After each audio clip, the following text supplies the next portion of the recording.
Hello friends, welcome back to my channel Tulasi Venu Cooking Vlogs. Today Sunday special chicken biryani చాలా ఈజీగా సింపుల్గా చేసేయచ్చండి. Chicken biryani process చూసేయండి. ముందుగా 500 grams chicken తీసుకొని బాగా వాష్ చేసి ఏమీ వాటర్ లేకుండా తీసుకోవాలండి. తర్వాత హాఫ్ లెమన్ తీసుకొని పిండేసుకోవాలి. తర్వాత 1 స్పూన్ గరం మసాలా, 1 స్పూన్ బిర్యానీ మసాలా వేసుకోవాలండి. నెక్స్ట్ హాఫ్ స్పూన్ పసుపు వేసుకోండి. ఇందులోకి స్పైసీకి తగినట్టుగా 2 స్పూన్స్ కారం వేసుకోండి.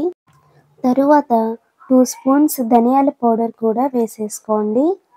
అలాగే ఈ మసాలాలు వేసుకున్న తర్వాత కొద్దిగా తరిగి పెట్టుకున్న కొత్తిమీరను అలాగే తరిగి పెట్టుకున్న పుదీనాను వేసుకోండి. ఇవి రెండు వేసుకున్న తర్వాత ఇందులోకి కొంచెం పెరుగు యాడ్ చేసుకోవాలండి.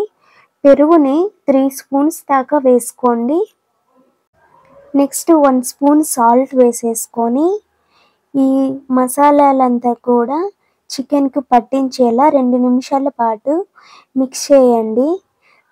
ఇప్పుడు ఇందులోకి 2 స్పూన్స్ ఆయిల్ యాడ్ చేస్తున్నానండి. మీరు కూడా యాడ్ చేసుకోండి. తర్వాత ఫ్రెష్గా దంచిన అల్లం వెల్లుల్లి పేస్ట్ వేసుకొని 2 నిమిషాల పాటు కలుపుకోవాలండి. చికెన్కు మసాలా అంతా పట్టించేలా బాగా మిక్స్ చేయండి. ఇలా కలుపుకున్న చికెన్ని 1 అవర్ పాటు మ్యాగ్నేట్ చేసుకొని ఫ్రిడ్జ్లో పెట్టారంటే మసాలాలు అన్నీ కూడా చికెన్కి పట్టి చికెన్ బాగా ఉడికిపోతుందండి. 1 అవర్ తర్వాత ఫ్రిడ్జ్లోంచి చికెన్ తీసి పక్కన పెట్టేసుకోండి.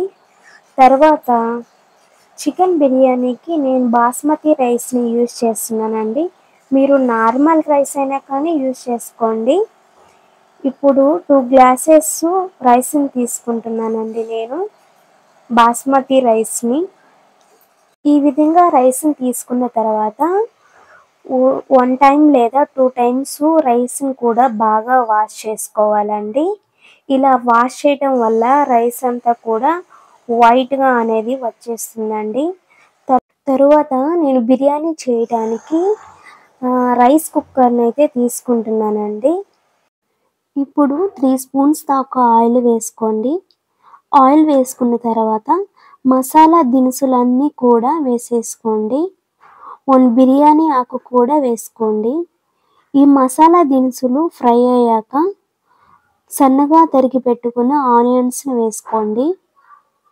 ఆనియన్స్ వేసాక 1 మినిట్ ఫ్రై చేయండి. ఆనియన్స్ ఫ్రై అయ్యాక 2 పచ్చిమిరపకాయలను తీసుకొని సన్నగా కట్ చేసి వేసేసుకోండి. ఉల్లిపాయలను బ్రౌన్ కలర్ వచ్చేంత వరకు ఇలా ఫ్రై చేస్తూ ఉండాలండి. ఇలా ఫ్రై అయ్యాక ముందుగా 3 టమోటాలను తీసుకొని చిన్న ముక్కలుగా కట్ చేసుకొని ఫ్రై అయిన ఆనియన్స్లో వేసేసుకోండి. ఇలా వేసుకున్న తర్వాత టమోటా ముక్కలను కొంచెం ఫ్రై చేయండి. టమోటాలు కొంచెం ఫ్రై అయ్యాక 1 స్పూన్ అల్లం వెల్లుల్లి పేస్ట్ వేసుకోండి. ఈ పేస్ట్ అంతా కూడా 1 మినిట్ దాకా పచ్చివాసన పోయేంత వరకు ఫ్రై చేసుకోవాలండి. ఇలా ఫ్రై చేసుకున్న తర్వాత టమోటాలు మగ్గటానికి 2 స్పూన్స్ ఉప్పు వేసుకోండి. ఉప్పు వేసుకున్న తర్వాత 1 మినిట్ ఫ్రై చేసుకోవాలండి. ఈ టమోటాలు 50% ఉడికించాక మనం ముందుగా మ్యాగ్నేట్ చేసి పెట్టుకున్న చికెన్ మొత్తాన్ని ఇప్పుడు ఈ కుక్కర్లో వేసేసుకోండి. మ్యాగ్నేట్ అయిన చికెన్ని వేసుకున్న తర్వాత 2 నిమిషాల పాటు ఫ్రై చేసుకోవాలండి చికెన్ని.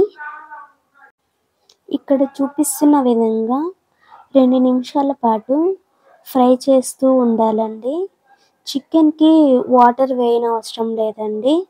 ఇలాగే ఫ్రై అవుతూ ఉంటేనే సరిపోతుంది. చికెన్లో ఉంటుంది కదండి వాటరు, ఈ వాటరే సరిపోతుంది. ఇలా ఫ్రై అయ్యాక 2 నిమిషాల పాటు కడాయి పైన మూత పెట్టేయండి. 2 మినిట్స్ తర్వాత కడాయి పైన మూత తీసి చూసేయండి ఫ్రెండ్స్. చూసారు కదా, చికెన్ అయితే 50% ఉడికిందండి. చికెన్ని అడుగు అంటుకోకుండా కలుపుతూ ఉండండి. ఇలా కలుపుకున్న తర్వాత మనం ముందుగా నానబెట్టుకున్న రైస్ని ఇందులోకి వేసేసుకుందామండి. మనం తీసుకున్న రైస్నంతా కూడా కుక్కర్లో వేసేసుకున్న తర్వాత నేను 2 గ్లాసెస్ రైస్ తీసుకున్నానండి. ఈ రైస్ను ఉడికించడానికి 3 గ్లాసెస్ వాటర్ని నేను తీసుకుంటున్నానండి. తర్వాత సన్నగా తరిగి పెట్టుకున్న కొత్తిమీరని ఇందులోకి వేసేసుకోండి. అలాగే సన్నగా తరిగి పెట్టుకున్న పుదీనాని కూడా వేసేసుకోండి. ఇలా ఇవి 2 వేసుకొని రైస్నంతా కూడా 2 నిమిషాల పాటు కలుపుకోవాలండి. ఇలా కలుపుకున్న తర్వాత ఒకసారి టేస్ట్ అయితే చూడండి, ఉప్పు సరిపోయిందా లేదా.